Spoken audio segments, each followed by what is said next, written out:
Primeiro, eu gostaria de agradecer a Gabi pelo convite para estar falando aqui com vocês, falando sobre gestão de mudança, falando sobre minha rotina aqui, que o nosso time de gestão de mudança da Geotecnia Digital faz e entrega. Então, se alguém tiver perguntas, no final vai anotando para a gente conversar depois. Bem, primeiro, pessoal, quem sou eu? Porque eu acho que a grande maioria não me conhece.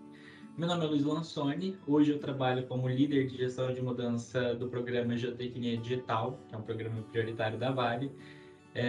Mas minha jornada com gestão de mudança começou na época da minha graduação. Sou formado em administração pela Fundação Getúlio Vargas. Durante a minha graduação, eu tive a oportunidade de estagiar na Vale, então foi quando eu tive contato com a temática pela primeira vez. Gostei, me apaixonei, vi que era um negócio interessante, que tinha futuro, e o mercado estava muito quente, então bem atraente.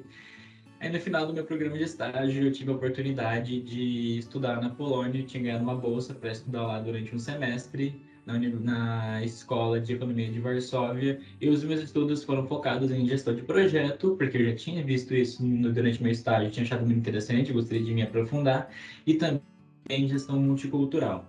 Quando voltei, eu comecei a trabalhar na Deloitte, que é uma grande parceira nossa aqui na Vale.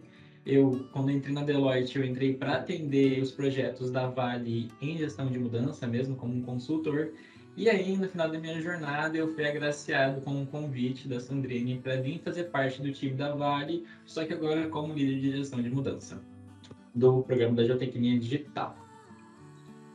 Relembrar conceito é sempre muito bom, então não sei quanto que essas mais de 200 pessoas aqui conhecem gestão de mudança, ou conhecem a Agile, ou tiveram a oportunidade de estar em um contexto, né, no dia a dia, onde os dois estavam juntos.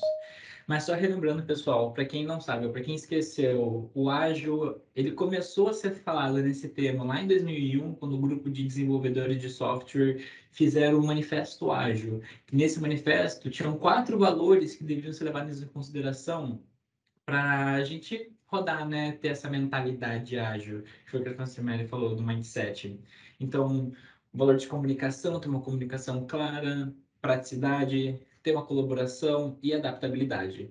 Nós temos 12 princípios e nós temos diversos métodos, metodologias. A Francimele bem falou alguns, que eu lembro aqui de cabeça agora. A gente tem o Lean, a gente tem Kanban, a gente tem Scrum, a gente tem Design Thinking, entre outros.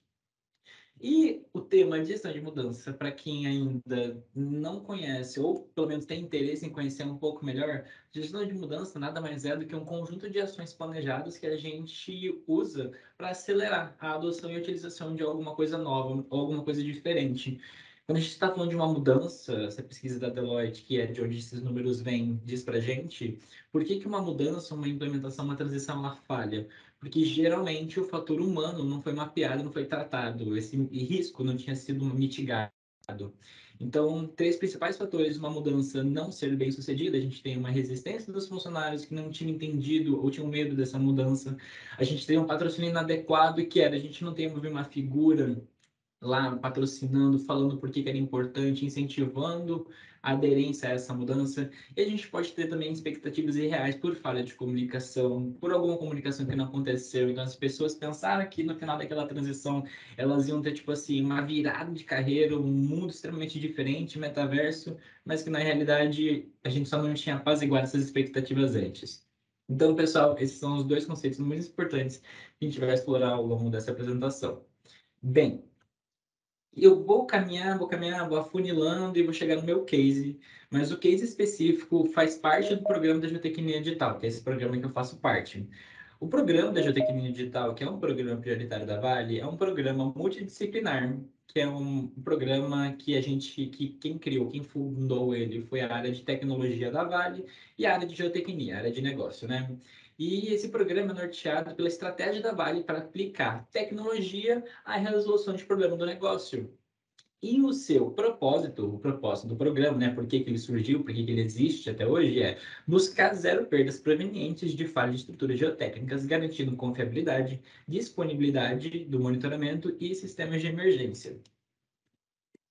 E esse programa Geotecnia Digital, ele é um programa com uma estrutura toda bonitona, grandona, mas para contar para vocês hoje como que vocês também, né, podem talvez encarar isso no contexto de vocês, das empresas que vocês fazem parte, nós temos três camadas hoje dentro dessa governança. A camada estratégica, que é essa camada do programa da geotecnia, que a gente tem toda a liderança, a gente tem coordenação, todo mundo fazendo acompanhamento das metas, de todos os objetivos que a gente tem dentro do programa. A gente tem um nível de coordenação que é como que a gente separa as nossas operações, os nossos projetos geograficamente ou por tema. Então, hoje aqui na Geotecnia Digital, nós temos três satélites que a gente divide eles geograficamente. Então, satélite sul, sudeste e satélite norte. E a gente tem uma tribo de sistemas, que quando a gente está falando de sistemas, tecnologia, implementação, a gente tem um grupo específico para isso. E a gente tem algumas cerimônias aqui dentro da Geotecnia Digital, como performance, showcase, stand-ups, que são algumas cerimônias do ágil. E a equipe de gestão de mudança, ela perpassa essas três camadas. Uma dada hora a gente está falando sobre estratégia, uma dada hora a gente está falando sobre o próprio programa, uma outra hora a gente está falando sobre os satélites, né, essas tribos, ou a gente está falando a nível de iniciativa. Que daí é para onde eu venho para quando a gente está olhando com a lente de gestão de mudança e ágil para a geotecnia digital, a gente divide as nossas prioridades, né, a nossa organização nesses quatro níveis que eu acabei de falar. Então, o nível da estratégia, o nível do programa, o nível de tribo e o nível de iniciativa. E a cada sprint, né, que são ciclos de 15 dias, a gente faz toda a nossa priorização, a gente entende o que a gente vai atacar, o que é prioritário para aquele momento, o que é crítico e que não pode deixar de ser feito. E o case que eu vou mostrar para vocês está aqui no nível de iniciativa. E para a gente fazer aqui na nossa equipe, fazer a priorização de que iniciativa, que ação, que projeto, em que nível que a gente vai atuar, a gente usa daquelas metodologias que eu mencionei no começo, Scrum e Kanban. Scrum eu vou explicar um pouquinho mais para frente, quando eu estiver colocando dentro do contexto. E o Kanban, para quem não tem familiaridade com esse conceito, com essa metodologia, é aquela visão de painel, onde você tem a primeira coluna, isso é padrão, tá, gente? A primeira coluna é o seu backlog, o seu estacionamento de ideias, de ações, projetos que podem acontecer, a sua coluna de a fazer, então, você priorizou aquela coisa, aquela ação, agora você vai começar a fazer ela, uma vez que você começou, ela vai para a coluna de em execução, em andamento. Se por acaso você encontrou algum bloqueio ao longo dessa execução, vá para a coluna de blocker, e se não for de blocker, você conseguiu concluir essa ação dentro da sua sprint, desse ciclo, né? Você vai para o concluído. E essa visão que eu falei, gente, de painel, ela é bem padrãozinha, porém, nada impede de um projeto, de uma iniciativa, de um grupo, criar as colunas que fazem mais sentido para aquela equipe específica, para aquele dia a dia. E aí, antes de eu começar a explicar agora aqui que é o case e tudo mais, eu preciso que vocês entendam um pouquinho do que a gente vai começar a falar aqui, tá? O Geotech, ele é um aplicativo que faz parte de uma iniciativa, de um projeto chamado GeoCenter. Mas deixa eu colocar aqui para vocês verem, depois eu exploro um pouquinho melhor. Se alguém não estiver escutando o áudio, levanta a mão para eu parar e começar de novo, por favor. Olá! Atualmente estamos vivendo um marco super importante dentro da geotecnia, pois está acontecendo a expansão do novo app de inspeção e monitoramento para as estruturas de barragem. Nosso objetivo é proporcionar uma operação inteligente que otimize a gestão dos ativos geotécnicos de forma segura e confiável para as comunidades e o meio ambiente. O processo será realizado por ondas e ao final teremos cumprido a missão de levar mais tecnologia, segurança e melhorias nas rotinas de trabalho dos técnicos e geotécnicos. Beleza, deixa eu recapitular aqui para quem não ficou tão claro. O Geotech, pessoal, ele é um aplicativo para a gente fazer a análise de uma estrutura geotécnica. Por enquanto, a maioria barragens. Então, um aplicativo que faz inspeção e monitoramento, analisar a saúde daquela estrutura. E o Geotech, esse que a gente está falando, desse que a gente está mostrando, é um aplicativo novo que a gente começou a implementar nesse ano. A implementação do Geotech se deu em ondas. Então, digamos, em junho, a gente implementou o Geotech em 5 estruturas. Em julho, a gente implementou em 15. Em agosto, a gente implementou em 4. E assim sucessivamente até a gente atingir a nossa meta. E o que gestão de mudança estava fazendo enquanto essa implementação estava acontecendo? Não sei, Também, quem tem conhecimento do conceito do ADKAR, que a gente pode conversar depois, não vou entrar no mérito dele aqui nessa apresentação, mas a gente fazia, quando a gente ia fazer implementação, né, dentro de uma onda, numa estrutura, num grupo de estruturas, a gente precisava criar a consciência das pessoas que aquele novo aplicativo existia, tinha sido desenvolvido, a gente gerava o desejo, que era por que aquele aplicativo é importante, como que ele vai impactar positivamente, ele entrar na rotina daqueles geotécnicos, daqueles técnicos que fazem inspeção em estruturas geotécnicas. Aí depois a gente entra, né, em dar o conhecimento para essas pessoas em como usar, garantir que a habilidade para eles aplicarem o conhecimento esteja ok, esteja aderente ao que a gente precisa. E depois, uma vez que a gente está acabando a nossa onda, a gente começa a fazer reforços de, tem alguma dúvida, ou a gente começa a fazer a atualização de como que está o acompanhamento, né, o andamento da meta que a gente tem, como que está essa implementação. Porém, gente, eu não vou falar aqui de como que a gente atuou nas ondas de implementação desse aplicativo. Eu vou falar do como que a implementação aconteceu. Como que a gente pode falar que a gente teve adesão? Que aí a gente entra nessa palavrinha aqui que eu adoro, não sei quem tem conhecimento, que é o SUP. O SUP, pessoal, ele é um conjunto de fatores humanos que nos ajudam a determinar o retorno sobre o investimento. Em outras palavras, né? Quando a gente aplica dinheiro, a gente aplica tempo, a gente aplica esforços, né? Como que a gente vê esse retorno? E no fator humano, a gente tem essas três palavras, né, que a gente divide nessas letrinhas. O SUP, gente, ele é uma sigla em inglês, então eu já vou traduzir direto para o português. S é velocidade de adoção. O quão rápido as pessoas estão trabalhando com os novos sistemas, processos ou funções. De utilização. Quantos colaboradores que a gente esperava agora estão demonstrando adesão a essa nova solução? E proeficiência é implementei um novo sistema, como que as pessoas estão em relação a ele? Elas estão conseguindo usar, elas estão tendo dúvida, ou está todo mundo na mesma linha, que é um negócio fácil e tudo mais? O desafio aqui, gente, é como que a gente vai calcular esse retorno sobre investimento de fatores humanos no Geotech. Então, aí agora eu entro específico no nosso case, que é como que foi dada a evolução do SUP na perspectiva ágil, né, com, né, os nossos conceitos, nossa jornada de gestão de mudança. Primeiro, resgatando o Scrum, como a Francis Mary bem falou já, tem algumas cerimônias. E aqui a gente escolheu as cerimônias que fariam mais sentido para nós. Uma sprint que tem 15 dias começa com planejamento. Depois do planejamento, a gente vai para a implementação, né? Que é durante esses 15 dias que a gente vai executar as ações que a gente tinha se comprometido. Todos os dias a gente tem uma reunião diária de 15 minutos para a gente pedir ajuda, fazer acompanhamento das ações, se tem algum problema ou não, tá tudo certo, pode continuar. Em um dado momento da sprint, a gente faz o refinamento para a gente ver se precisamos despriorizar alguma ação, porque outra prioritária entrou, então, resgatando aqueles valores do ágil, de ser flexível e adaptável, aqui é extremamente claro.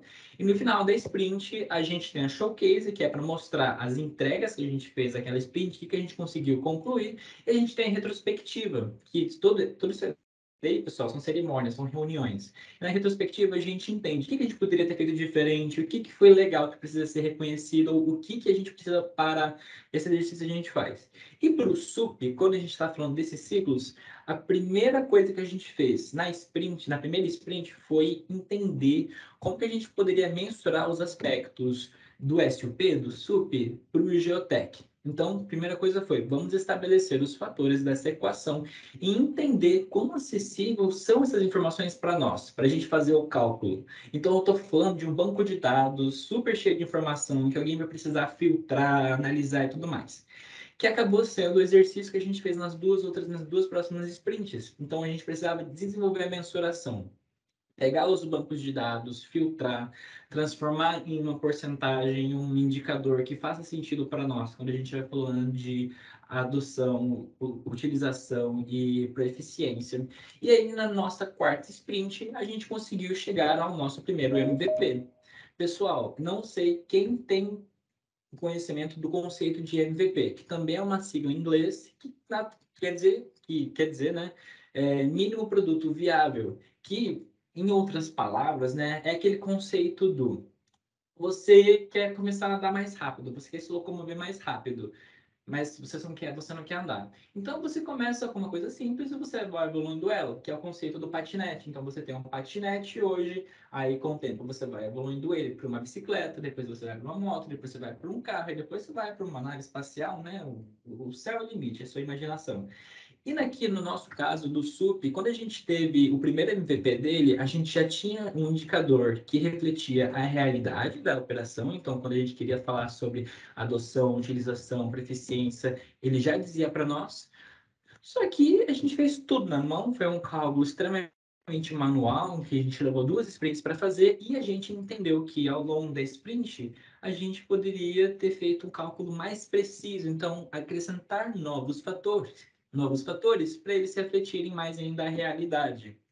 E aí, na nossa quinta sprint, a gente começou a fazer o refinamento com a pessoa que entende, com o nosso cliente, que é, cara, vamos levar em consideração tudo que a gente fez. A gente tem aqui o SUP, vamos deixar ele mais bonito para a próxima versão, para o MVP2? Então, o que que a gente precisa levar em consideração? O que que a gente passa a calcular? O que, entendendo agora um contexto melhor, o que a gente deixa de calcular?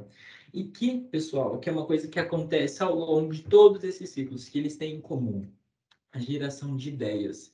Então, a cada 15 dias, a gente entendia uma coisa nova que a gente podia fazer, mas por uma questão de prioridade, força de trabalho, a gente não conseguia fazer tudo, essas ideias a gente colocava no estacionamento de ideias, né, o backlog.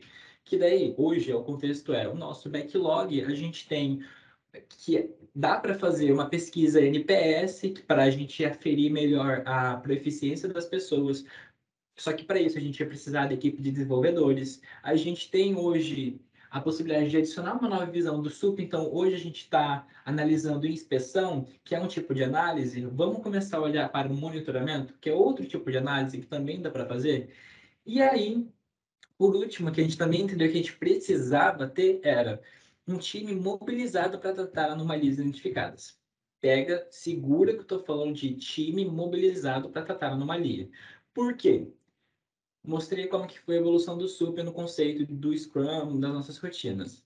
É isso aqui que ele virou. Isso daqui, gente, é uma versão muito resumida, muito compacta, mas é como que o SUP existe para nós hoje, como é que a gente estabeleceu ele aqui dentro do Geotech, como que a gente está mensurando, então, a descrição, qual que é o nosso alvo, e aí a gente tem a mensuração aqui do lado, né? Então, quanto que era o valor que a gente esperava de inspeções que tivesse acontecido, 202, o valor total foi 237, a gente excedeu, e assim, aí embaixo, né? 39 pessoas, que era o que a gente esperava, de pessoas que a gente treinou, a gente esperava que todo mundo estivesse usando o aplicativo, a gente tem 30 pessoas. E pessoas que foram treinadas, mas pessoas que pessoas que não têm dúvida, só 19. Então tem gente com dúvida ainda. E o que acontece? Que o SUP, gente, além dele indicar para a gente esses fatores humanos que influenciam no retorno sobre o investimento, a gente também consegue usar ele para identificar anomalias. Que é, olha, aqui, por exemplo, vocês estão vendo que 202 o valor ideal, 237 o valor total. Se eu fosse colocar isso em porcentagem, eu ia estar falando de mais de 100%. Mas quando uma estrutura chegou no número de inspeções que a gente esperava, a gente estagnou no chão 100%, que atingiu o nosso objetivo. Porém, mesmo que ele exceda ou que ele faça menos, é uma anomalia, é um desvio do que a gente esperava. E aí que entra o time que a gente espera que seja mobilizado para atuar em cima dessas anomalias. Aí só um exemplo específico de como que a gente pode identificar isso, gente, porque o que vocês estão vendo aqui agora é só a pontinha do iceberg, mas embaixo dele, que está imerso na água, é tipo assim, cálculos, planilhas longas de identificação mesmo. Então, no caso de valor de velocidade de adoção, quando a gente entra em outubro, por exemplo, isso daqui é um exemplo, tá, pessoal? Mas acaba que pode ser levado em consideração como real, só não leva em consideração real os valores.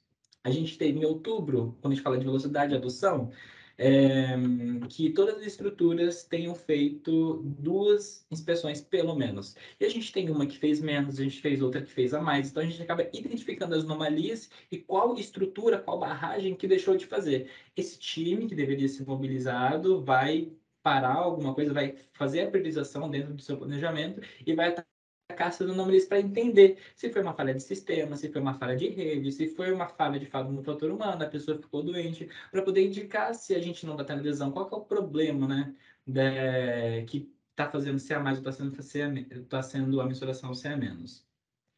E aí, pessoal, não sei quanto tempo eu tenho, se eu corri muito, mas esse daqui era o nosso case de como que a gente trabalhou gestão de mudança e ágil lado a lado, o nosso exemplo do SUP, como que a gente desenvolveu ele em ciclos de 15 dias e muito obrigado. Agradecer principalmente, pessoal, porque aqui hoje eu estou sendo só o porta-voz de uma equipe extremamente capacitada. Então, obrigado aí para a Letícia, para a Josilene, para a Ellen, para a Luciana, que assim, eu estou mostrando isso daqui, gente, mas a galera penou para conseguir calcular, mensurar, ir atrás, entender. E quem quiser falar comigo específico sobre SUP, sobre ágil, sobre qualquer coisa, gente, eu adoro conversar, adoro sentar tomar um café. Meu LinkedIn está aqui disponível, quem quiser escanear com QR Code. Quem quiser que eu mande o link no chat também, super tranquilo. Então, é isso, pessoal. Obrigado.